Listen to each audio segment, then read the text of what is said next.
At my wedding, my mom smiled and said, "We're keeping your gift.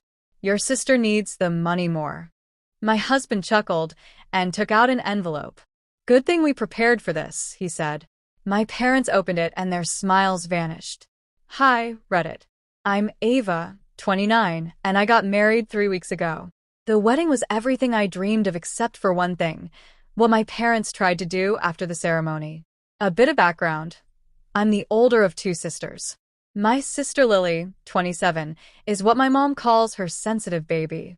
Growing up, that meant I had to be the strong one, the responsible one, the one who didn't cry when plans fell through or gifts were uneven, as Lily was just more emotional.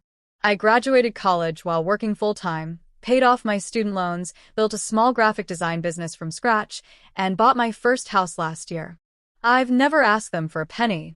Meanwhile, Lily had her rent covered for 3 years, dropped out of 2 majors, and is now a single mom of 2 with no steady job. Yet somehow, I'm the one they've always expected more from and given less to. My husband, Josh, 31, noticed this early on. He saw the birthday snubs, the backhanded comments, the way they dote on Lily while barely acknowledging my achievements. He warned me for years. "You know they're going to pull something big one day. Just be ready." I thought the wedding would be different. For once, I wanted to believe they would be supportive, happy, and present. They weren't. They arrived late. My mom kept correcting things the planner had already taken care of. The centerpieces are a bit loud. My dad made strange jokes about how long this marriage would last. During the toasts, they just sat there. No speech, no words of love, just watching. The Real kicker came at the reception. While Josh was greeting some of his family, my mom pulled me aside, smiling as if she was about to compliment me. Instead, she said, "So, we're going to keep the gift money envelopes for now. Your sister's in a tough situation, and we thought this would help her more than it would help you." I just stared at her, thinking I misheard. "What?" She beamed whiter. "Lily's rent just increased, and with the twins, you know how challenging it's been. Don't make this a big deal, Ava. It's family." Before I could respond, Josh walked over. He must have seen my expression. I told him they were taking the gift money for Lily. He blinked, then, cool as a cucumber, said, "Good thing we prepared for this," and pulled an envelope from his suit pocket. He handed it to my parents. My dad opened it, and the color drained from their faces. They weren't expecting that. When my dad opened the envelope, his expression changed so quickly it was almost comical. First confusion, then realization, then tight-lipped anger. My mom peeked over his shoulder, still expecting what? A thank you note? Instead, it was a notarized letter from our attorney. Josh had it drafted 2 weeks before the wedding because he anticipated this. He noticed how my parents tried to meddle in planning decisions they didn't pay for, made digs at our guest list, questioned our budget, and hinted about how gift money should be allocated. The letter clearly stated that all monetary gifts given at the wedding, cash, check, card, digital, were the sole property of the couple. Any third party, namely my parents, attempting to intercept or redirect them would be violating state property and theft laws, and we had already arranged for a security firm to discreetly collect and transfer the envelopes to our locked honeymoon suite safe at the venue. Josh smiled. "We know you've done this before," and he was right. We learned from a mutual cousin that at Lily's baby shower 2 years ago, my mom redirected about $2,300 in gifts for herself under the guise of emergency use. That money mysteriously didn't make it to Lily. But no one talked about it until now. My mom's smile finally cracked. "You think you're so clever with your little tricks. This isn't you, Ava. This is him manipulating you." I opened my mouth, but Josh spoke first. "No, this is us establishing boundaries. The fact that you assumed we'd let this slide tells us everything." My dad, silent until then, finally muttered, "So you don't trust your own family?" Josh shrugged. "We don't trust thieves." That's when Lily stormed over, apparently tipped off by our aunt. "Seriously, you're ruining your own wedding over this," she hissed at me. "It's not like you even need the money. You're both doing fine. I'm the one struggling. I'm the one with kids," I replied calmly. "Then maybe mom and dad can help you. but not with our wedding. Unbelievable, she snapped. After everything I've been through, you can't share a few thousand? At this point, guests were starting to notice. Someone turned down the music, and it got awkwardly quiet. Then Josh said something that stunned even me. You're right, Lily. This isn't the place for this. But don't worry, we've already taken care of the money. And we're done pretending this dynamic works. He reached into his inner pocket and handed her a second envelope. She opened it. Inside was a printed screenshot of the Venmo transfer Josh sent her last year for $8,000 to help her get on her feet after her ex left. A transfer she conveniently forgot about, along with the $600 she convinced me to give her last Christmas. There were more screenshots, Zelle, PayPal, even Amazon orders we placed for her kids. Josh looked her dad in the eye. So, no, you're not struggling alone. You're just not entitled to our future, too. Lily's face twisted. She crumpled the paper in her fist and threw it back at him. My mom was already gathering her purse. We're leaving, she snapped. You've embarrassed this entire family. Josh just nodded. Glad we're clear. We didn't hear from my parents for 2 days after the wedding. But on the third day, the family group chat exploded. It started with a message from my Aunt Lisa.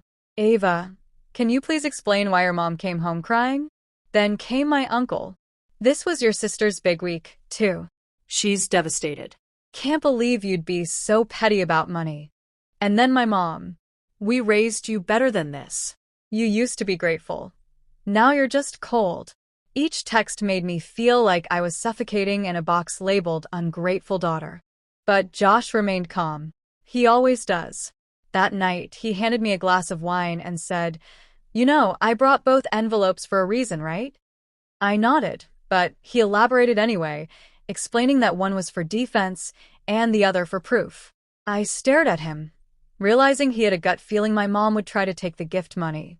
So, he had the attorney draft that protection clause, but he also knew if Lily pulled her usual woe is me act, he needed hard evidence. No tears, no lies, just timestamps. That's when I understood Josh hadn't just planned for a wedding. He'd prepared for a battleground. By the next morning, Lily had posted a vague Instagram story. Some people only love you when they get to feel superior. I just wanted help, not humiliation. Hashtag family supposed to me and something. Cue dozens of her friends flooding my DMs. Did you really make her cry on your wedding day? Wow, hope you never need help one day. Karma finds everyone. So I posted something too. Not defensive, not bitter, just factual. A photo of us in the honeymoon suite, sitting on the bed surrounded by unopened gift envelopes, smiling with tired eyes. Caption. We didn't get the wedding we imagined, but we protected what mattered. Boundaries are love, too. Then I quietly uploaded a private link to a folder of redacted financial proof just for the family chat, past transfers to Lily, texts where she asked for money, screenshots of her promising to pay us back. She never did. I didn't say anything else. Within an hour, Lisa texted. Didn't know you'd been helping her that much. That changes things. My cousin sent a thumbs up. My dad remained silent. And my mom? She just removed me from the group chat. A week after the wedding, the silence became permanent. No texts, no calls, not even a passive-aggressive meme from my mom. Just nothing. Josh and I returned from our short honeymoon, nothing fancy, just a quiet cabin rental 3 hours away, and settled into what should have been a peaceful, newlywed routine. But instead, I felt like I was mourning something. Not my parents, not my sister. I mourned the hope that maybe, just maybe, our wedding would be the moment they'd show up as family. That they'd finally see me not as the backup daughter, but as someone worth celebrating. I hoped Lily wouldn't make it about herself, and that they'd act like parents. They didn't. Yet, oddly, it felt freeing. I woke up each day without waiting for their approval, without questioning if I was too harsh, without second-guessing my boundaries. And the most satisfying part? They needed me now more than ever. 3 days after we got back, my dad called from an unknown number. I let it go to voicemail. Ava, I know we've had disagreements, but your mother and I are in a bit of a tight spot. The mortgage didn't go through this month. If you could just call me back. That's when Josh raised an eyebrow. You never told me you were still paying it. I sighed. I set it up 4 years ago. Quietly. I didn't want them to lose the house when Dad lost that consulting job. Josh didn't get angry. He just nodded slowly. Want me to help cancel it? So, we did together. We logged into the bank, removed my name from the shared utility account, canceled the auto-pay tied to their internet, and froze the emergency fund debit card. They still hadn't noticed I'd been reloading it every 6 months. I wasn't doing it out of spite. I just stopped volunteering for a relationship built on disrespect. 2 days later, we opened the envelopes. Every single one. Some people gave generous checks, some handwritten cards with $50 tucked inside, and one of Josh's uncles gave us a scratch-off lottery ticket. We won $5. We laughed the entire afternoon. In total, $14,200 in cash and checks. Josh looked at me and said, I think I know what we should do. He was right. We donated $3,000 to a women's shelter that helps single mothers get job training and emergency housing anonymously in Lily's name. We gave $1,200 to a community arts program I used to volunteer with in college, and we used the rest to seed a scholarship fund we're building for creative students from low-income families. We called it the Quiet Backbone Grant because that's what people like me become, people who support others for years without recognition, the quiet backbone of everyone else's success. Not anymore. 2 weeks later, my mom showed up at our house. She didn't knock. She just stood at the gate, arms crossed, sunglasses on like a shield. I watched her through the security camera. She buzzed once. I opened the speaker. Hi. She blinked at the camera like it had offended her. I came to talk, she said.